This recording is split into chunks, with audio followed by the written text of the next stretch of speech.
Welcome to the Football Retro Podcast. The word welcome, I guess, is stretching it a little when you're an Australian in a place like this today.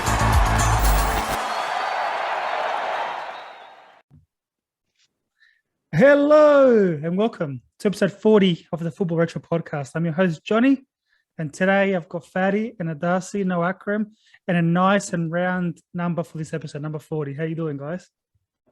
Good, Johnny. Good, guys. Look forward to tonight's episode. Yeah, episode 40, eh? Finally. I thought we would have got to 40 a few episodes ago for some reason, but I think I miscount every time. Yeah. And it's a shame we don't have Akram on this one. There's a lot of talking points for this episode. He would have come in useful. 100%. On that note, congratulations to Akram. Had his second baby, so that's why he's not here today. I don't know if that's a good enough reason to miss an episode. I was going to say that's soft. He just became. I don't even know if he's still at the hospital or not, or he's back at home. But congratulations, Akram and Michelle. Maybe his missus at hospital, he's at home sleeping, and she just sends us a photo that she sent him. Oh, sorry guys, can't make it. I'm sure he'll tell us next episode. I'm sure he'll tell us next episode. Episode 40. So who knew that after a couple of mates just sitting around talking shit, we're up to 40, and there's people actually listening to us talking all the crap that we talk about. But the nostalgia of football brings people together, I guess. Yeah. 10 episodes away from half century. Yeah, it's gone quick, man. We started last year. Now we had 40 episodes. Had lots of fun, and here's to more. 100%. Big one today. So you guys were the ones that asked for this. You guys wanted to talk about this for so many different reasons. For so many different reasons. Obviously, we just finished 2 major international tournaments. We spoke about in the last 3 sort of episodes. And why not? And I think it's a good time to reminisce on a big tournament that happened. We are talking about Euro 2000. Okay, a lot of talking points, a lot of superstars. It was a big tournament. I mean, it was a big final, a lot of nice, tight, tough groups that we'll get into very soon. But Darcy, what's your first thoughts when you think of the Euro 2000 without giving away too much? No. I'll just keep it short this time. For me, the best Euro tournament I've seen. I think, okay, for me, that's nice and short and straight to the point. Yeah. I like it, and we'll get into it why in a couple of minutes. Fadi, what are your thoughts? Mate, one word for me: heartache is that tournament. That's it. For many reasons, which obviously we'll get into in the podcast, but I agree with the Darcy. Definitely a tournament. As much as it had heartache for me personally, a lot of fun memories of it. Especially coming off France '98, where I was really old enough to enjoy football, as being my first proper tournament of enjoying football. '94, I was still too young. I watched it, but I don't remember in depth or as much analysis as '98. So '98 World Cup really gave me a taste of international football and loving the big tournament spectacle. So Euro 2000 was the first time that I could really look at that after '98 properly. So let's start with the hosts. So we had Belgium and Netherlands both hosted, right? Yes, I think if I'm not mistaken, I think this was the first time that a major tournament was co-hosted by 2 countries. Sorry, Belgium and Netherlands, obviously neighbouring countries. We saw that afterwards in 2002 World Cup, which was Japan, South Korea. But yeah, Euro 2000 was the first major tournament where 2 countries were jointly hosting it. It was a bit strange. Do you think that it was done on purpose as a practice round for the World Cup? Or do you think possibly? I mean, I don't recall. Darcy might know. I don't recall if I would assume that the host for the 2002 World Cup would have already been announced by that stage because they've got to give them time to prepare. So possibly it was a trial run to see how it would be split over 2 countries. Obviously, the neighbouring countries in Europe, it's easy to get around. Pre-COVID days, easy to cross borders and You're literally an hour away between countries, so it made sense. But Yeah, pretty much that. I think. Yep. Go on.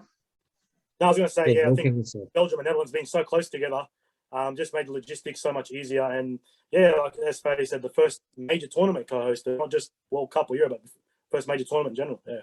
No. So in the 90s, there was a lot of worries, especially with this tournament coming in, of the hooliganism in Europe. England were a bit more taken care of by that stage, but Holland had especially like I said in the 90s, a big history between Ajax and Feyenoord. So there's a bit of a worry going into this tournament about that happening. What can you say about that? I recall that actually. I recall that. Sorry, Darcy. I recall that coming into the tournament. It was spoken of a lot. Obviously, I was very new to that concept at the time, so I didn't really understand why it was like that. But I started to read and figure out why that was the case, and obviously the rivalry, and they were worried about it. I don't think that was ever going to stop them doing that. I don't recall when the Dutch actually last hosted a major tournament. It would have been a very long time, if ever. I don't actually recall if they'd actually hosted anything prior to this. But 74 World Cup, wasn't it? No, that was in West Germany. That's right. that was on there. That's right. So I don't. Yeah. So for because everything I remember, it was a very big tournament for the Netherlands, being a home nation. The squad they had at the time was probably they would have been up there as one of the favourites, playing on home soil. So they were always going to go ahead with it, and they were going to stamp out whatever they needed to ensure that the tournament, it didn't hinder their chances of going far or winning it, really. So off topic, they just mentioned that. Do you think Holland are due for a World Cup, hosting a World Cup? Holland are the most underperforming team, I think, in the history of football. But that's got nothing to do with hosting a World Cup. Do you think they're ever? Oh, sorry. I said all I heard was, are they due to win? Are they due to host? Absolutely, a World Cup. Absolutely. I don't see why they shouldn't. Like, they have the facilities. The country is geared with facilities. There's football clubs all over the country. They have a plethora of stadiums, great stadiums as well. I don't see why they couldn't, even jointly hosting something with Belgium as well, because they have great facilities too. European football always has stadiums, facilities, even if it's not the larger clubs. There's enough clubs there with big enough stadiums to be able to host, and there's rich football history there, especially in those countries. It's bound to be a success. So I really am surprised why they never got a tournament after that. Any last words about the tournament in general before we jump into the groups? Yeah, I think you mentioned about the hooliganism. They were talking a lot about that, and probably get into that a bit more about what happened during the tournament. But this was the first tournament that Belgium hosted, like a big football event since the 1985 Heysel disaster, when Liverpool played Juventus, and the Juventus fans had passed away in that crush. So that happened then. So this is the first time they actually held something of that magnitude in their country. So big significant for them. And then the rivalry back then for the Dutch was a big one between Ajax and Feyenoord. Big rivals back then in the Netherlands, two big clubs there. And that was kind of the main talking point before the tournament going into it. So yeah. Fair enough. Now, the format of the tournament. Simple. 4 groups of 4. Top 2 make it onto the quarterfinals. I like it. I don't know why we've complicated things now to get more teams in, to make more money, to make it more. But being in Europe, it's not a World Cup. Being in Europe, 16 countries, I think, is enough for a tournament. Top 2 make it out of each group. Let's get straight into it. I think you said A plays B, C plays D, runner up of A, winner of B, and so forth. It's very easy. You had to fight for the top 2 spots. Every game counted for everything. One notable point about this tournament, the one absentee was Croatia. They missed out.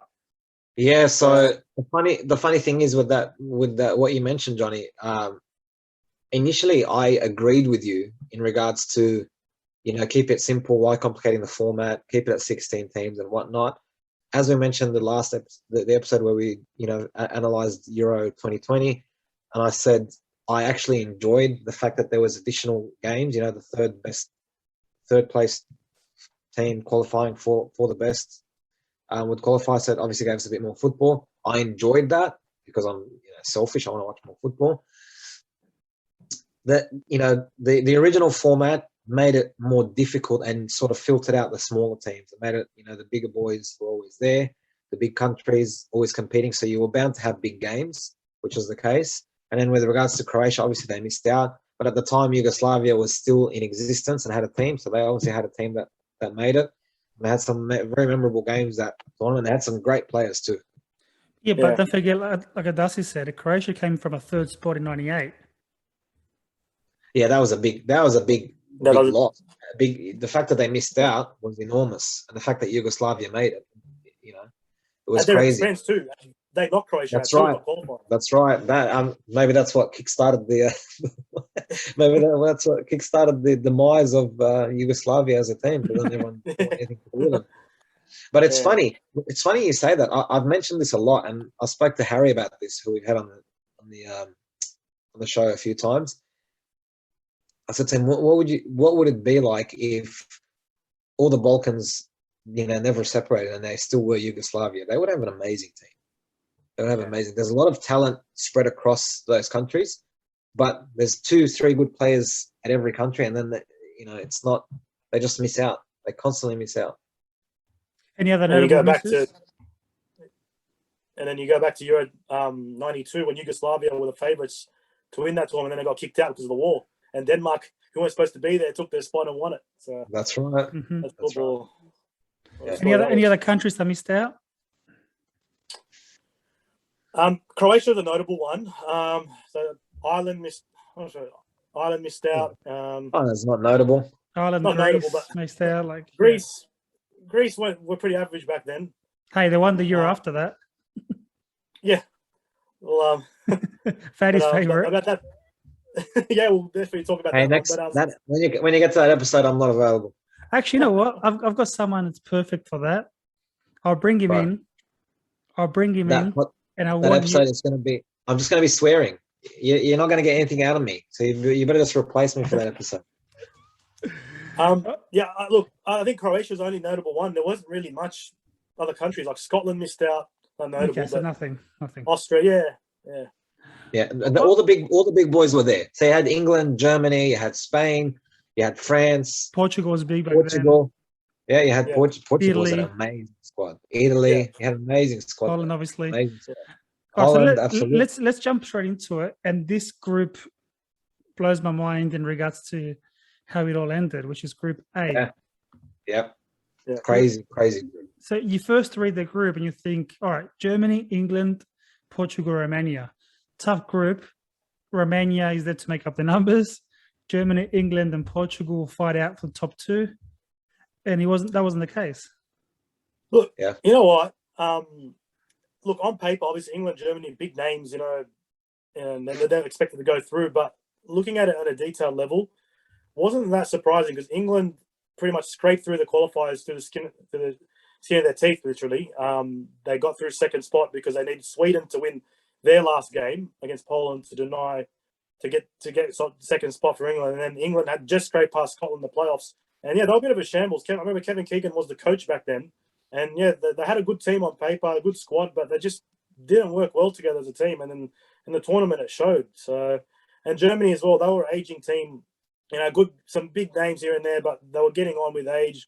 They just weren't up to it, and I think they got found out in that tournament. So for those that don't know, for those that don't know, the group finished: Germany in 4th spot, England 3rd, Romania 2nd, and Portugal 1st. So Portugal and Romania went through.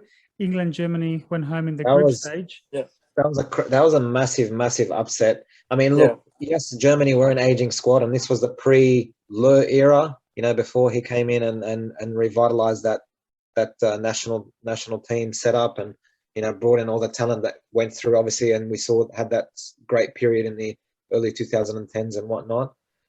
But Germany are still Germany. So for them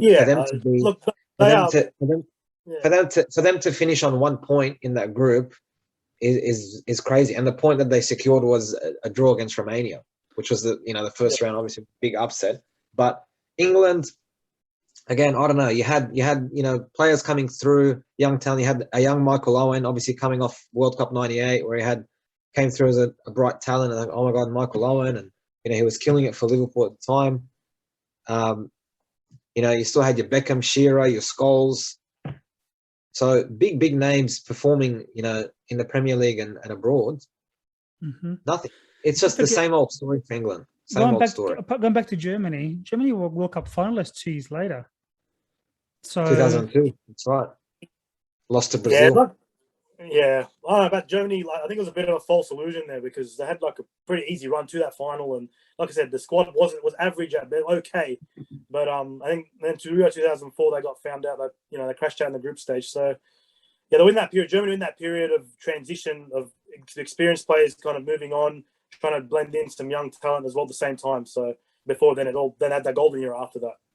Who was coaching Germany at the time? Was it Klinsmann or was it who was it? It wasn't Klinsmann. Who was it? At Euro 2000, Eric Ribbeck, his name is. Oh, I thought, when did Klinsmann come in after that? He came at 2006 World Cup. That's right. Okay. Yeah. Oh wait, Adasi, how do you know he was coaching Germany at the tournament? Please don't tell me Please don't tell me every score of the Euro 2000 because I promise you. Surely not. I don't know. Probably not. I mean, probably. So who won out of Romania and Portugal in the group stage? See, that's the thing. I wouldn't know. Portugal won the game. Was it 1-0? Yes, it was. Was it? It was. Oh, I guess. wow. I thought it was 2 or 3. I thought it was 2. He's trying to justify. He's trying to not make you angry. No, I thought it was wrong. I guessed that one. In the 94th minute, Portugal scored to win 1-0. Yeah. Did Romania have actually, any big names for them to finish second apart from Chivu? Georgi Hagi was still playing. Yeah, Hagi was still there. Okay. Yeah, Dan Petrescu. It's like they had the Petrescu brothers. Was it the both of them there? No. Or was that the other? I'm confusing them with the other one. Who's the brothers that played? Actually, Munteanu, I think it was. Who?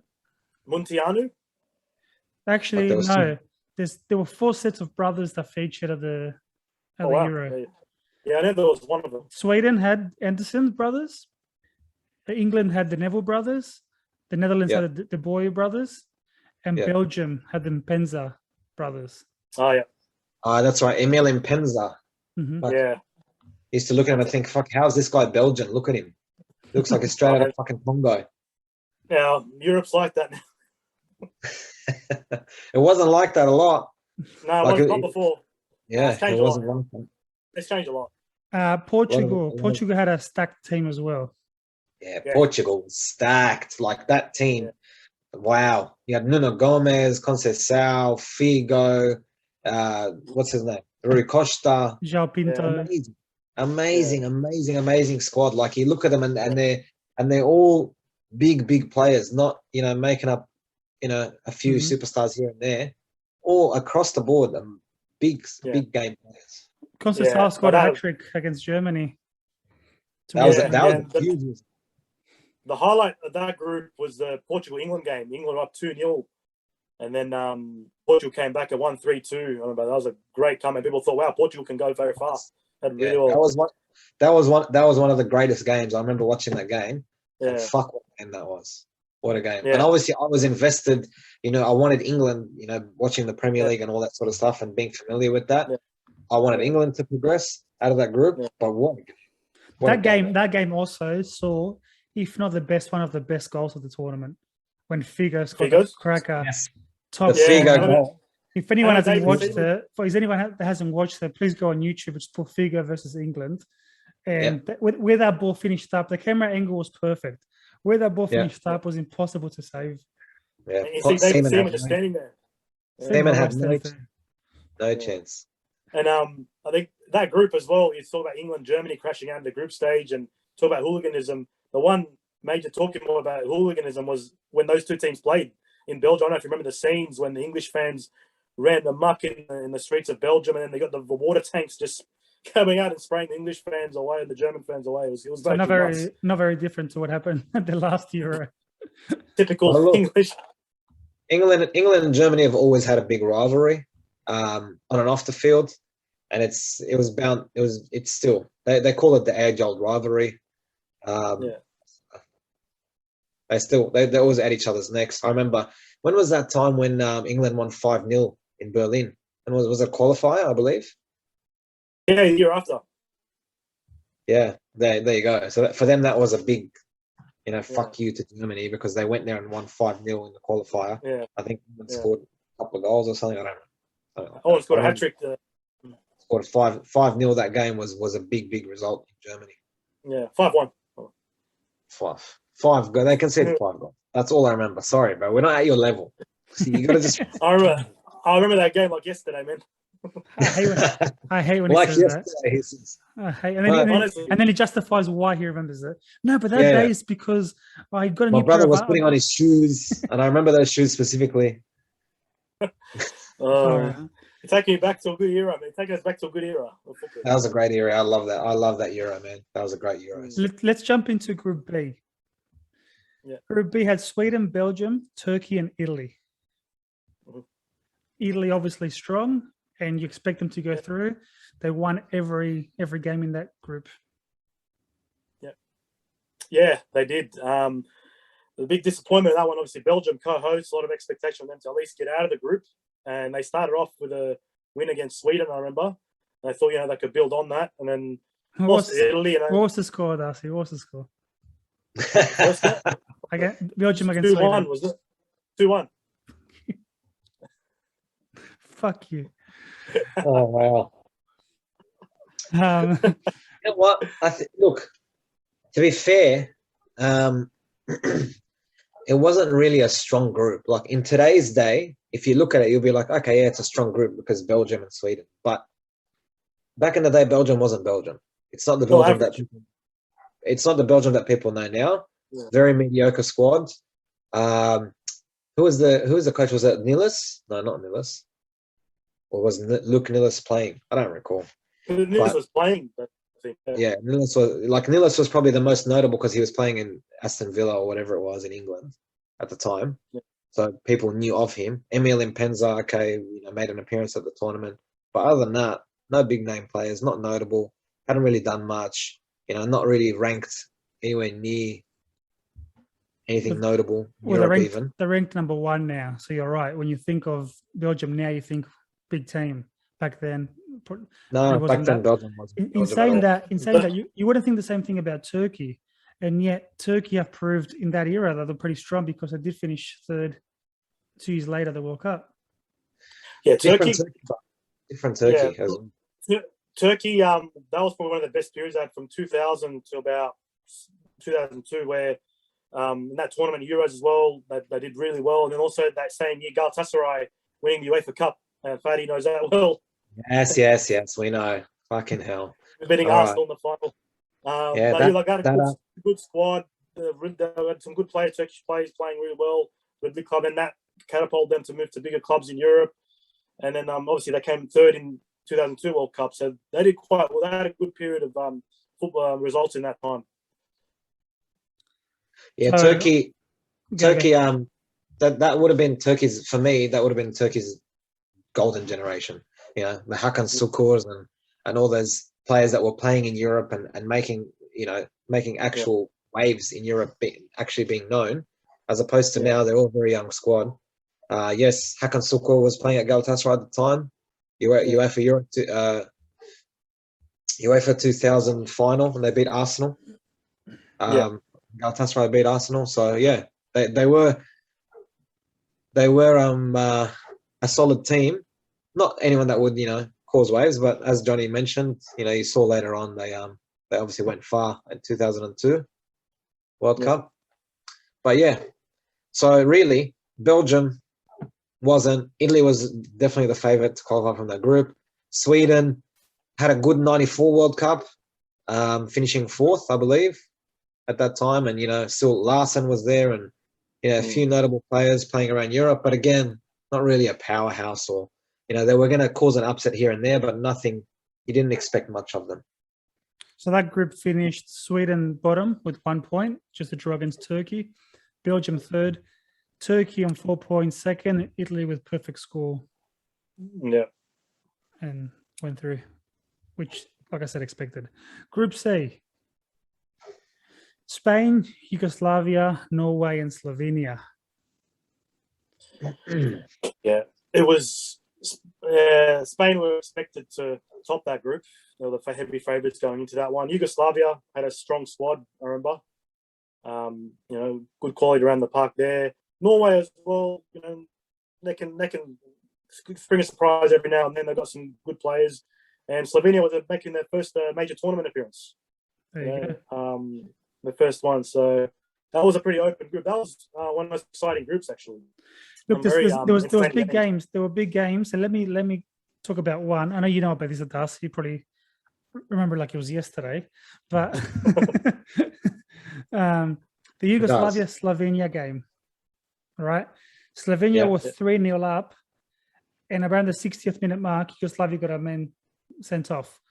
So they were down to 10 men and 3-0 down. The game finished 3-3.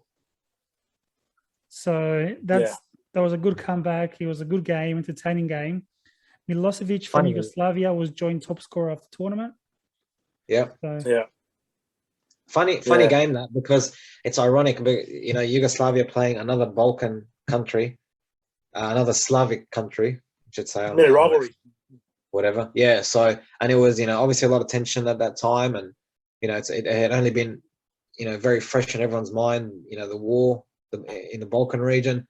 So for them to be playing a fellow Balkan country, and then to come back 3-3, I think it had more to do with pride and determination to not lose to them than to actually anything else. But yeah, Yugoslavia had a good team, had good players that were playing in Europe at the time.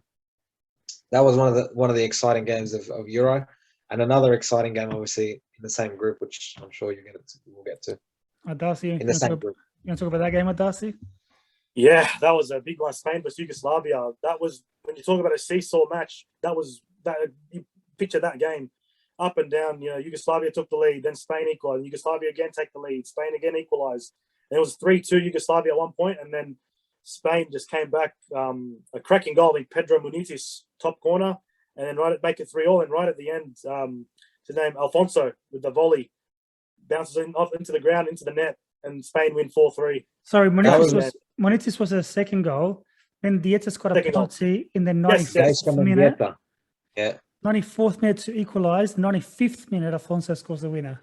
Yeah, that was unbelievable. Yeah, that was a crazy. Go on. No, I was going to say that win that put Spain top of the group, so made a huge implication on who they play in the next round. That was one of, if not the game of the tournament, purely for a neutral perspective and excitement. As Johnny said, Yugoslavia leading 3-2 till the 94th minute. 94th minute, Spain equalised, as he said, and then it was just an absolute heartbreak for them there, conceding so quickly. And don't forget as well, Spain lost their first game of the tournament too, against Norway.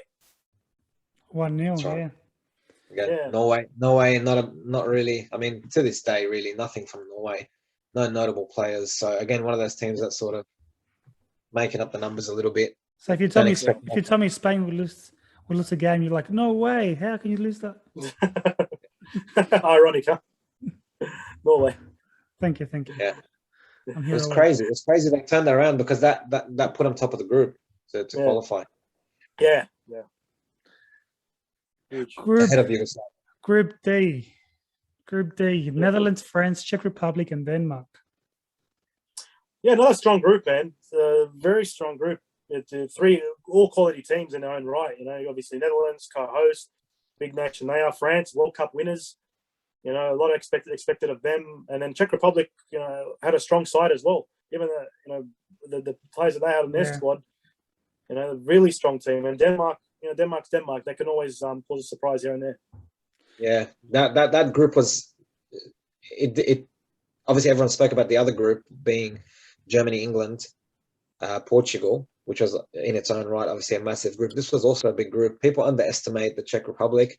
We saw what they did in 2004. With pretty much a very almost the same squads. So Yeah. a lot of the that was when their generation was sort of flourishing, and they had the Nedveds and Jan Koller up top, and Yeah. they were all coming together.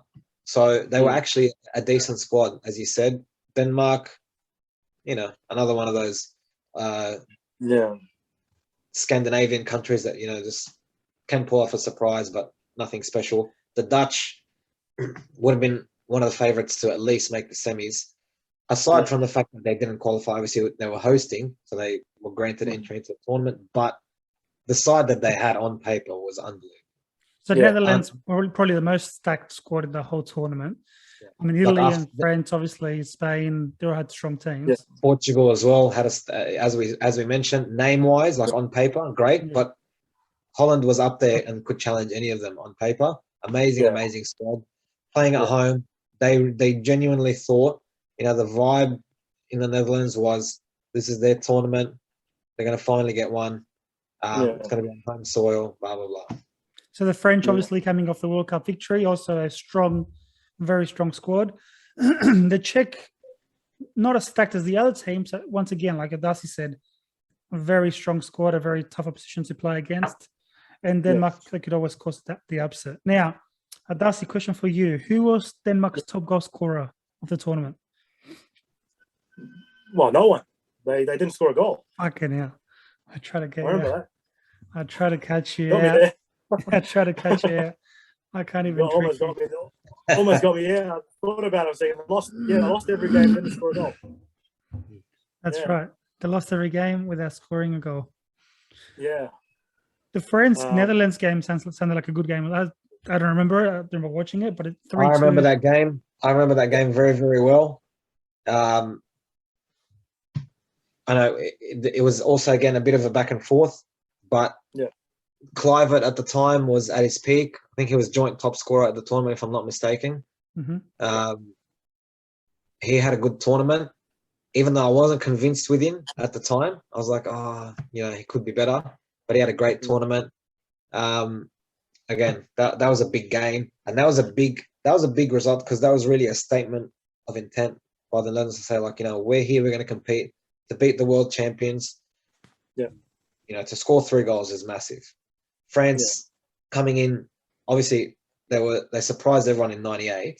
Everyone thought Brazil would beat them in '98, hands down. They only got there because they were hosting it. But from that time, France really announced themselves on the world stage as a powerhouse. The Zidane era, everything was huge. So for the Netherlands to come and really pip them in that game and go on was big. For me, that was a statement of intent. I think that game, they qualified to the quarterfinals by then. So both won their first 2 games. It was about who's going to come first or second. And I think both of them rested some players for that game in preparation for the quarterfinals. But it was a top match. I remember Frank de Boer's free kick. If anyone looks it up, from way out, he just smacked with his left foot and just did a massive curve into the top corner off the underside of the bar. Great goal and a great match as well. But that French team, I think that's probably one of the best French teams I've ever seen. Better than France '98. That was a stacked team as well. Forwards, the mids, they could have fielded 2 teams. The amount of players they had that were quality was crazy. Yeah. And who scored the winner that game, Fatty? Do you remember? Yeah, he was one who wasn't one of the starters. As Adasi said, they changed him. It was Boudouin Zenden. Played for Middlesbrough, played for Chelsea for a little bit. Chelsea, that's how, yeah. Barcelona as well. A few Dutch players played for Chelsea, actually. Boudouin Zenden, Mario Melchiot, Michael Reisiger, all played for Chelsea. Melchiot with his long hair. Jimmy Floyd Hasselbaink. A lot of them played for Barcelona at the time. Cocu, Kluivert, the De Boer brothers. Barcelona have a record of Dutch players because of the Cruyff experience and the Cruyff influence. Yeah. I'm surprised. Chelsea did have a lot of Dutch players. They had 4 Dutch players there that I named. Mm-hmm. Yeah. Was Petit there at the time? Manuel Petit, yeah. Oh, not at Chelsea, was there, yes. He was at Arsenal still, I think.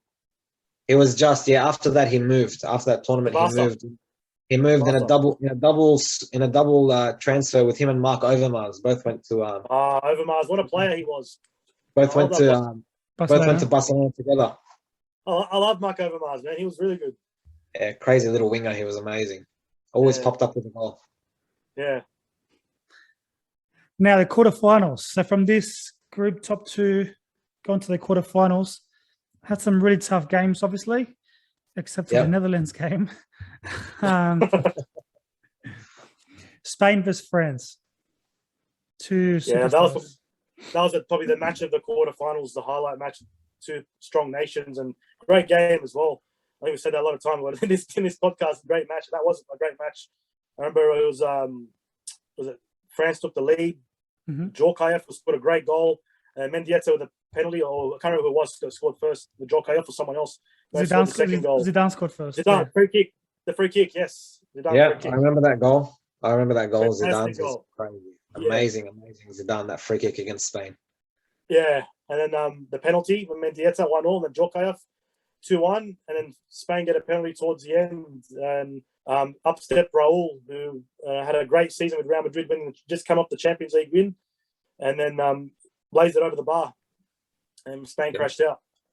I remember that. Fuck, man, this tournament, just the way you're describing it just brings everything back to me. It's crazy. Yeah. Like I'm actually envisioning the game right now in front of my eyes. It's unbelievable. And that Zidane free kick, as you said, man, it's crazy that the amount of talent in those squads, I think we take for granted now. Like if we ever did a comparison of those squads in their prime, those countries in their prime, in the late 90s, early 2000s, with current, I'm confident to say that back then the squads were a lot stronger. We've covered a lot of tournaments. We did 98 World Cup, 02 World Cup, 06 World Cup. We've spoken about a lot of different tournaments, including the most recent ones. I feel like this is a standout. A lot of the games, a lot of highlights, a lot of memories. Considering it was a Euro, there's a lot of big moments as well. Yeah. Huge. Very, very, very memorable. Yeah, definitely. So obviously that's the France against Spain game. Let's jump into Turkey and Portugal. Favorites? Portugal? Look, I think Portugal's quality was too strong for Turkey. Turkey fought valiantly in that game. I think Portugal just had a bit too much for them, and they got the victory then. And I think that was the game. I think that was the game that Nuno Gomes really announced himself as a proper striker, because people used to look like, oh, this guy, they're stacked in the midfield, but what is this guy? And then Nuno Gomes popped up. I think he scored 2 that game, and I hated his fucking hair. I couldn't stand it. I couldn't stand his hair, man. It was slick back, little girl bob cut down to here. Like that was the fashion back then. You know for a fact that I played with my hair slicked back, the headband. It was a bit of a jab at you, Johnny. I'm glad you picked up on it. Not in 2000, but a bit later on, definitely. So look, Turkey, I think, were good enough to get out of the group stage, but no one expected them to do much more after that. And with the team that you said that Portugal had on paper, they were easily favourites, and I think it turned out the way everyone was expecting. Yeah. Italy, Romania. What do you guys think? I don't really recall that game, to be honest. I'm not going to lie. It wasn't really a notable one for me. Darcy remembers how many throw-ins were in the game. Don't worry. Oh, look, I remember Totti scoring that game. That's all. 2-0, Italy won against Romania. Totti and Inzaghi, the scorers. Yeah. Once again, Romania, I feel like it's the same thing as Turkey.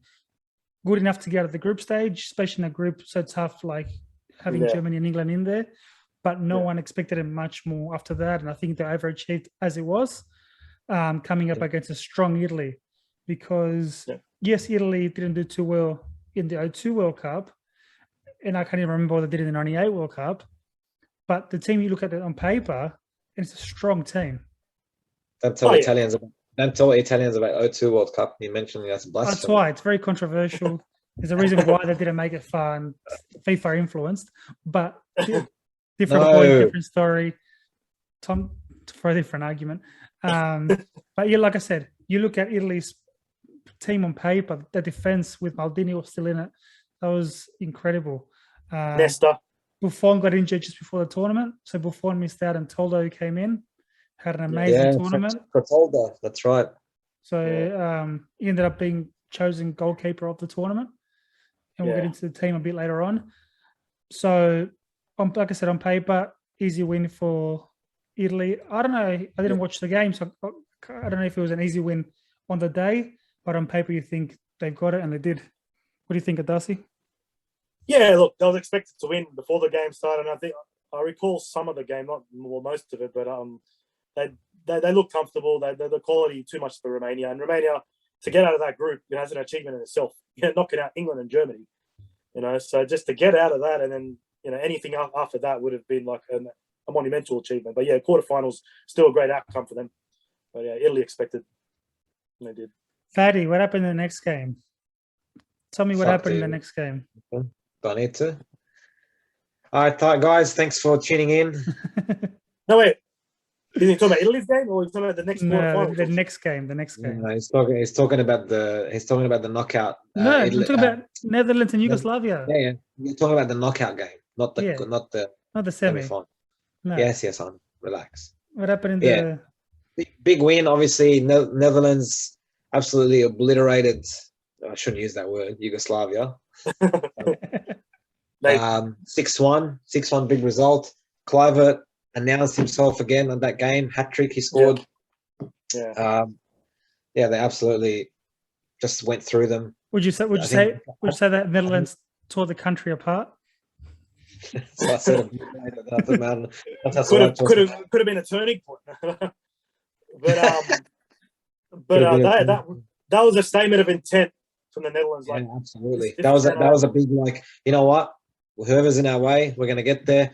And the Dutch were very, very confident after that game and thought, this could be their year. Yeah. 6-1. They really shouldn't have even conceded that goal. I think it was a consolation towards the end of the game. It was the last. Yeah, it was. Minute 92. Yeah. So, it was a massive result. Kluivert obviously scored, I think, 5 or 6 goals that tournament, but he scored a hat-trick in that game. So that really helped his claim for Golden Boot. Yeah. But yeah, I watched that game and I thought, yes, these guys are clicking. Everything's going well. Bonus points, Fatty. Bonus points. If you can tell me the other scores of the game. I remember Overmars. Shut up. Okay. Overmars scored. I don't remember who else scored. I remember Overmars. Kluivert hat-trick and Overmars scored one. I don't remember who was the 6th. Darcy, do you remember? One of them actually was an own goal because they thought it was Kluivert, so they thought he had 4 goals, and they counted it as an own goal. So he only had a hat-trick. Oh, that's right. They could have had 4. Kluivert 3, 1 own goal. Overmars 1. You guys are missing 1. No, Overmars 2, sorry. Well done. Overmars scored 2. Overmars scored 2. I forgot about that own goal. You're right. Yeah. Well done. Yeah. So the 4 semi-finalists, France, Portugal, Italy, and Holland. At this stage, you're thinking, what a great tournament. This is what it was meant to be on paper. Yeah. You're not surprised by these 4 squads. You could have had an England, a Germany. You could have had any other ones. But on paper, you think, yes, these 4 teams are destined to be there. First game. Did we talk about France, Spain? Yeah. I feel like we missed that completely. Yeah. No, Dusty spoke about Raul missing the penalty. Oh, that's right. Yes, sorry. Yeah. So France, Portugal. So the actual game finished 1-0 after 90 minutes. Yes. And there's an important factor here that we didn't mention before. And it's an important factor because it was determining so many different games, which was the UEFA introduced the golden goal for this tournament. Yes, they introduced it. No, they actually had it at Euro 96. Did they? Yeah, and they had it Euro 96, obviously World Cup 98, and then Euro 2000. It was one of the last Euros that had the golden goal there. That's right. Euro. France 98, it did happen because France beat Paraguay with Laurent Blanc scoring a golden goal. You're right. Yeah. I personally love golden goal. Yeah. I personally enjoy it because it encourages teams to go out and push for that goal and not wait for the lottery, quote unquote, of a penalty shootout. Because penalty shootout, it comes down to an individual. If they're under pressure, miss kick, stuff up, whatever it is, keeper, gets lucky, it pulls off a save, whatever. it's not a team effort. Whereas you've got half an hour to really push, and it made the games more exciting because the team that would generally dominate really went hard for it to try and get that win, and it made for an exciting spectacle. And I enjoyed Golden Goal for that reason. I loved it. And then they brought in, there was obviously Silver Goal. I don't remember when it came and left, but They did Silver Goal once and it got rid of it. Was yeah, the Silver 02, Goal was 02 World Cup? Silver goal? No, Euro 2004. Yeah, Silver Goal was obviously if you scored in the first half of extra time and that half finished, then it's over. Yeah. So you don't have to play the second half, and it doesn't end the game straight away, but it gives you a chance to equalize at least and take it to the second half, which was a bit complicated because people were like, what the fuck, what happens now and whatever. But Golden Goal was very clear. You score a goal, you deserve to go through. And I agree with it because if you were good enough to push and get a goal in that time, that's it. You win it. So Adasi, Golden Goal, yes or no? Yeah, I love it. Okay. It was good. I enjoyed it. The suspense, like anything can happen. Whether it's a lucky goal, a cracker of a goal, whatever it was, they're the winner. Silver Goal was rubbish. They trialled it once, Euro 2004, they got rid of it after that. And now they've got extra time, the 30 minutes. So, anything can happen. I mean, in today's football, Fatty, though, that excitement's taken away because Golden Goal, you score the goal and you have to wait 2 minutes. All right, celebrate. Yeah. Terrible. Yeah.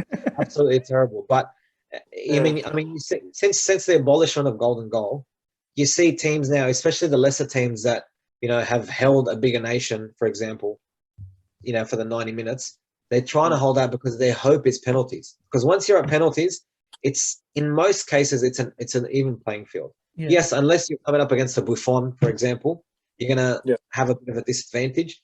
But for the most part, it's pretty level. It's pretty level playing field. It doesn't matter who you are.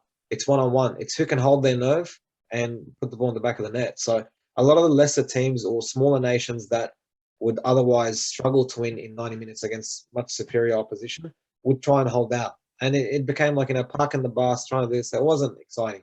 Golden Goal encouraged teams to go and be like, you know what?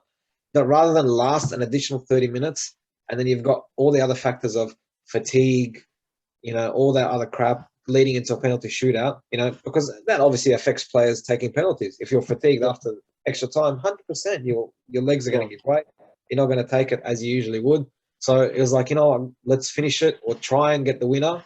Don't have to go through that.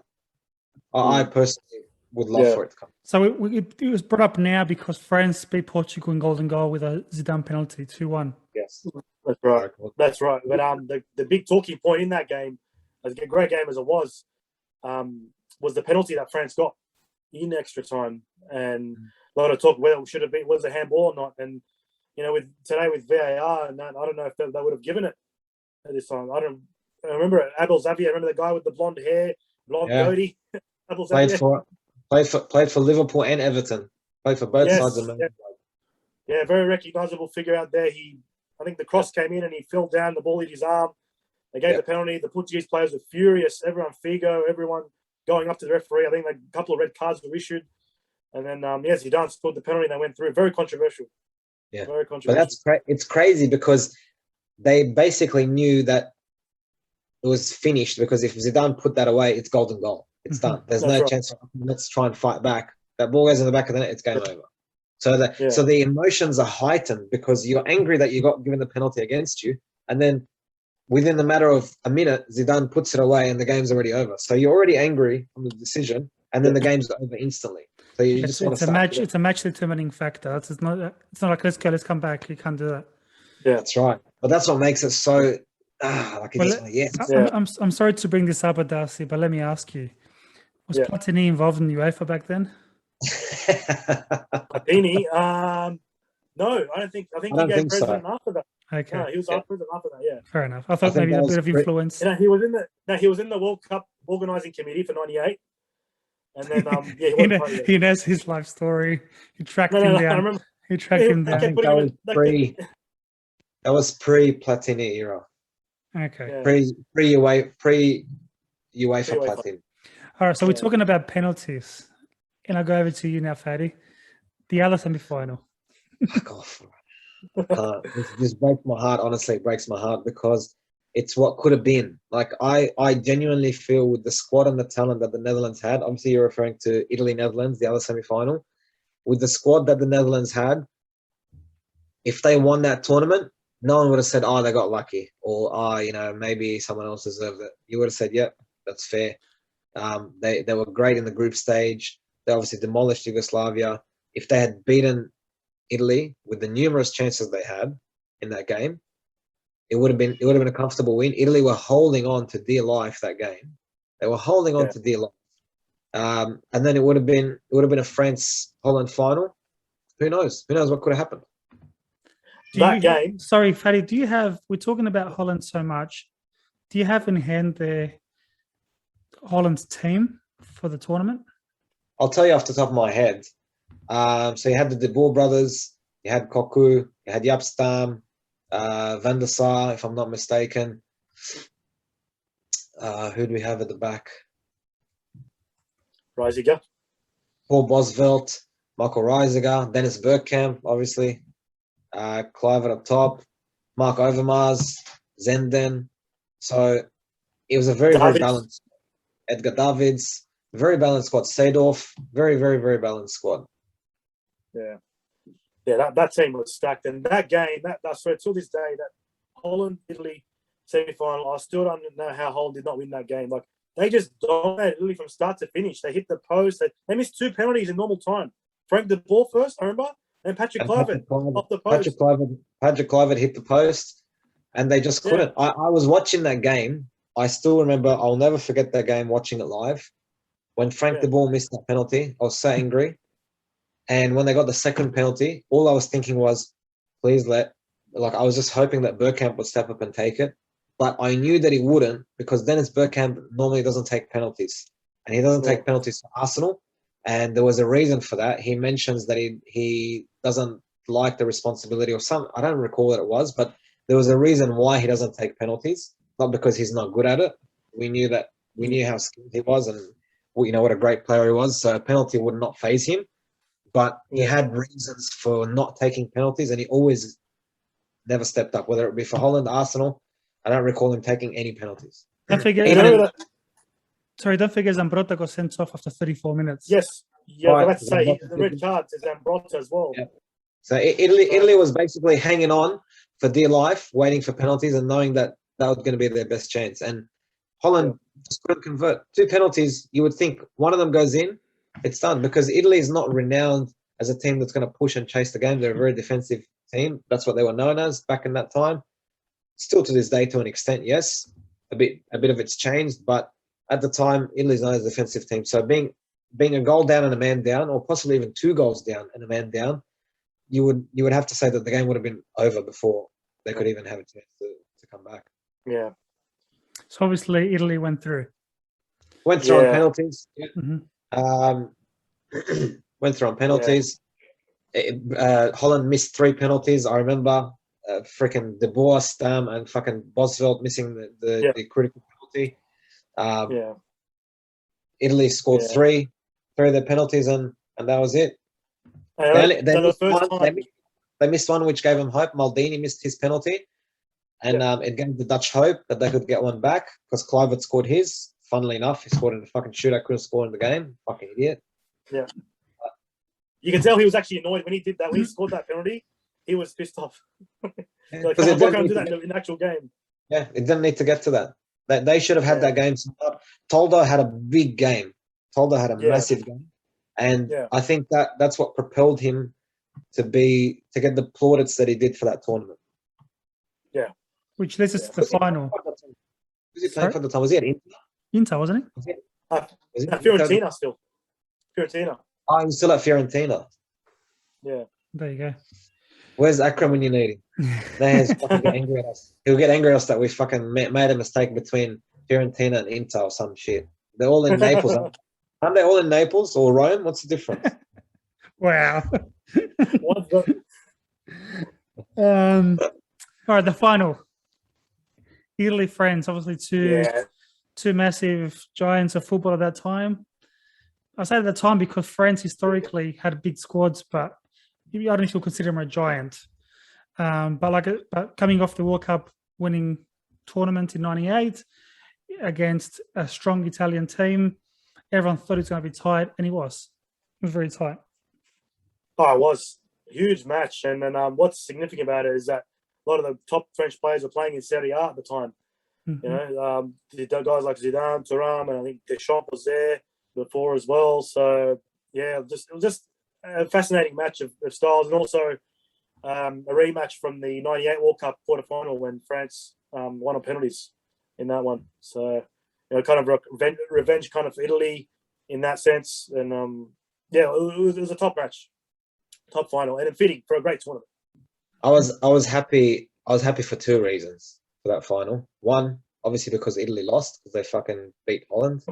So I was wanting France to win, and obviously, you know, that Arsenal connection in France. You know, you had Sylvain Wiltord, Thierry Henry.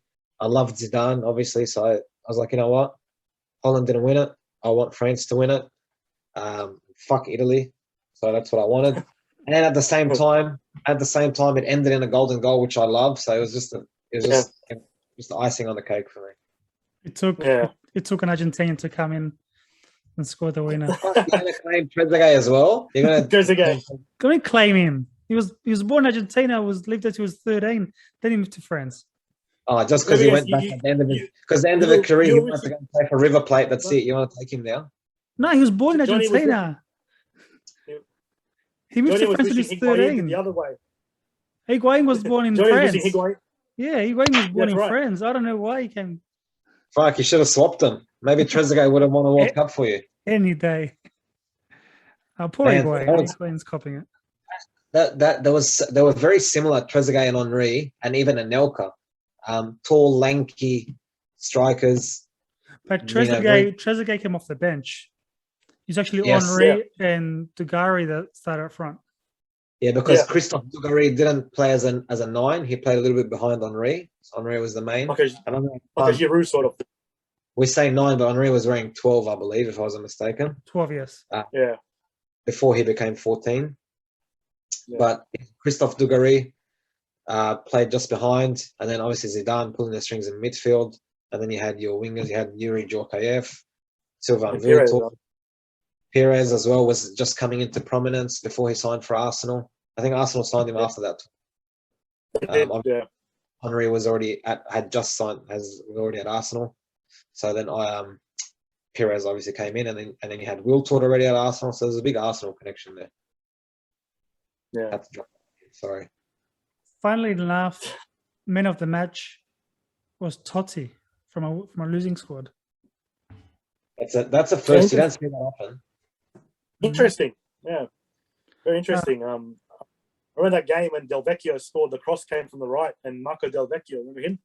He finished, clean finish into the top of the net, 1-0. They were holding on. I can remember the Italian players celebrating, getting ready to celebrate, before the final whistle, and then Viltord comes up with that goal to level it towards before the 90 minutes, and he's shaking that finger of his to the crowd to send it to extra time, and you could tell the Italians were kind of deflated after that. And then the rest is in the extra time, golden goal history with Pires on the left, with that cross, and the perfect shot from Trezeguet into the top of the net. And, fantastic goal. Are you sure are you sure? I thought it was Wiltord on the left who cut it across. No, Pires. It was. I think that. Yeah. I watched it today. He was a white person, so he would have been Wiltord. Nah. Right. Fuck. All right, let's quickly go to the team of the tournament just to highlight once again how strong this tournament was. Can I just say quickly? Yeah. Can I just say quickly? That for me epitomizes how good golden goal is. Like Okay. one goal wins the trophy for you in that moment. Yeah. Pressing. What was it? 100 and whatever minute. It was in the first half of extra time, and cross comes in on the bounce, half volley. Trezeguet swings at it, bang into the top corner. Delirium rips his shirt off as he's running. Yeah. Oh, that's crazy. Yeah. He won the trophy. No bullshit VAR. No fucking let's do this. No, let's wait. You've still got an extra 20 minutes to play. bullshit, Yeah. mate. That's it. Bang, golden goal. You scored it. You deserve the fucking trophy. That's it. I think you heard the Italians more like because of what Adasi said. 94th minute Wiltord goal, 103rd minute Trezeguet goal. You're so close, Yeah. or like you're already feeling it, and then it is what it is. That and that I was just happy- France winning it back to back. France 98 World Cup and then Euro 2000. So Yeah, that's right. At that stage, just a couple of quick facts. At that stage, they were the only World Cup winning squad to hold or to win the Euro tournament straight afterwards. Correct. That's right. If after Spain did it afterwards, obviously. And then get knocked out in the group stage in 2002. But Yeah. this is another fact. It was the first time France won a major trophy outside of their own home. So 84, they won the Euro in France. 98, At they won the home. World Cup in France. And this was the Yep. first tournament they won outside of their own country. When you say outside Yeah. of their country, it was literally like 10 minutes down the road. Like they didn't have to It's fucking go. literally, it's literally, Like they got on the bus and went there for 20 minutes and but came back. it's still in the host country. It's like crossing the Queensland border. Or something. No, it's even further than that. That's- Fuck. Yeah, there you go. That's true. Let's jump into this team of the tournament. Goalkeeper Toldo. Yeah. Defenders Laurent Blanc, Fabio Cannavaro, Paolo Maldini, and Thuram. Strong defense. Jesus. Yeah, wow. Yeah. Can't go past that. That was Nah. just solid Thuram. all the way. Lilian Thuram at the time was probably the best right back in the world, I would have to say. In that era. I mean, aside from Cafu, if you want to hmm argue the point, but I Mm-hmm. don't think there were any other two between Thuram and Cafu at the time. From Europe, obviously there was no one else. For Stam to miss out as well, Yeah. it had to be a strong Sorry? defense. For Jaap Stam Right. to miss out, Yeah, it has to be a 100%. strong defense. Yeah. But that's what I'm saying. Like, look at the quality of players that. Well, hold your thought. Hold what I'm about to say because I'm going to the midfielders. Patrick Vieira, Zinedine Zidane, Luis Figo, and Edgar Davids. Oh my goodness, man. Jeez. I mean, even then, I would still argue that there's players missing. And Vieira and Zidane rightfully, without a doubt, you can't deny him. Mhm. Instrumental in '98, instrumental in 2000. But Vieira could have been replaced with a million other midfielders.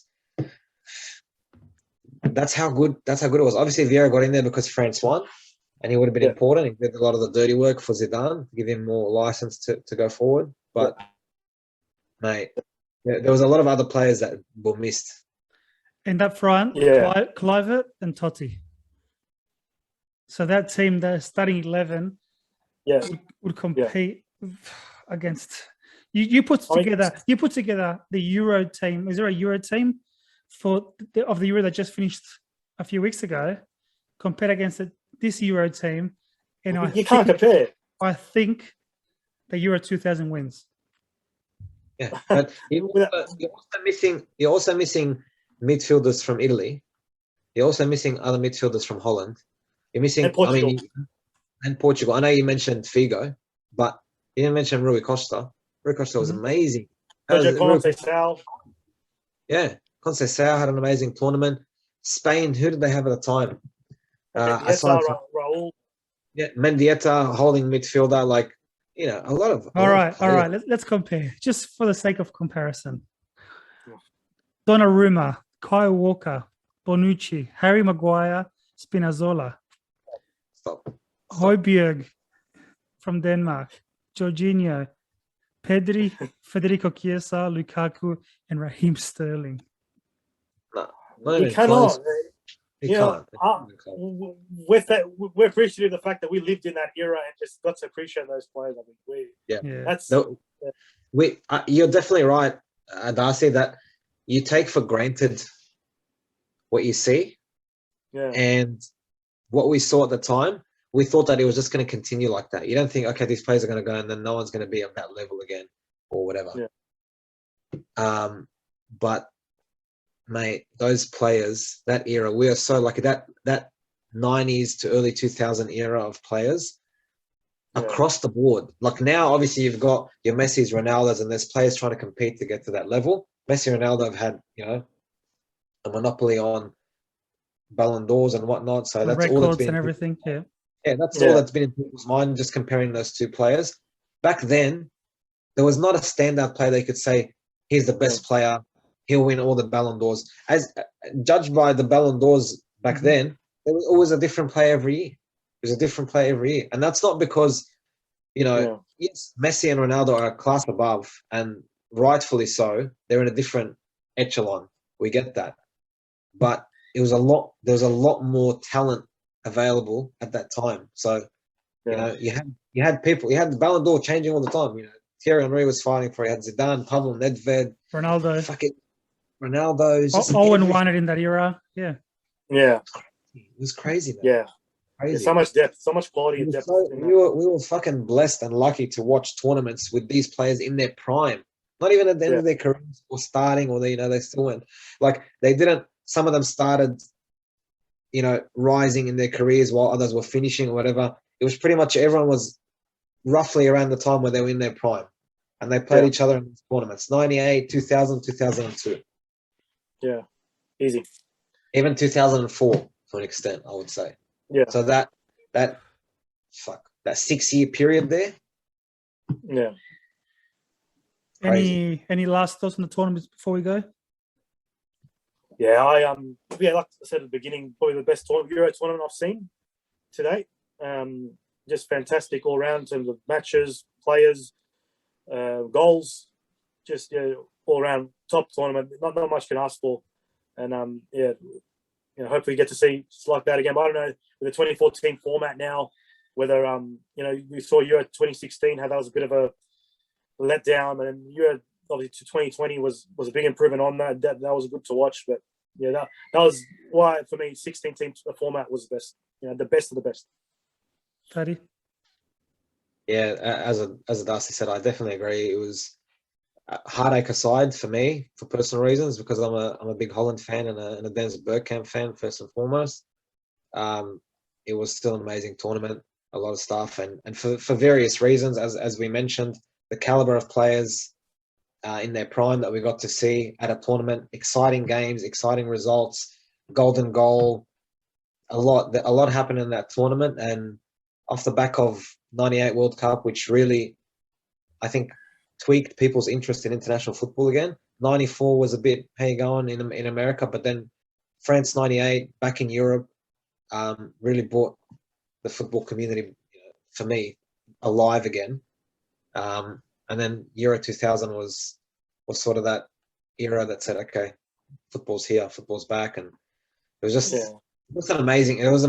It was an amazing tournament, players, everything. It's unrivaled. Like it's really, really one of the best tournaments. I think as well that was a tournament. I remember Italy's Kappa jerseys, the skin tight jerseys. You know those? Yeah, that's right. We didn't even get a chance to discuss jerseys and that stuff, but it was definitely that one stood out for me. Like it just memorable. Everyone was just that was unique. Yeah. Oh, we should do an episode on jerseys and eras and World Cups and Euros. Yeah. And tournaments. There should definitely be an episode on jerseys, because I think.